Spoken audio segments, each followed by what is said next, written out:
সমুদ্রপৃষ্ঠ বা কোনো এলাকা আকস্মিকভাবে উষ্ণ হয়ে পড়লে ওই এলাকার বায়ু উত্তপ্ত ও প্রসারিত হয়ে উপরের দিকে উঠে যায়, ফলে সেখানে নিম্নচাপ কেন্দ্রের সৃষ্টি হয়।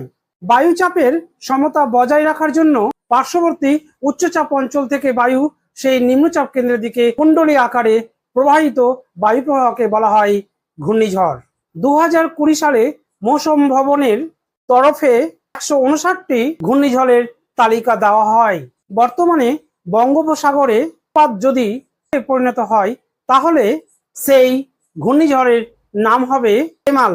এই ঘূর্ণিঝড়ের নামকরণ করেছে ওমান। সমুদ্রপৃষ্ঠে যে কোনো ঘূর্ণিঝড়কে সাইক্লোন বলা হয়। ভারত মহাসাগরে সৃষ্ট ঘূর্ণিঝড়কে সাইক্লোন বলা হয়। অন্যদিকে আটলান্টিক মহাসাগরের সৃষ্ট ঘূর্ণিঝড়কে বলা হয় হ্যারিকেন এবং প্রশান্ত মহাসাগরে সৃষ্ট ঘূর্ণিঝড়কে বলা হয় টাইফুন।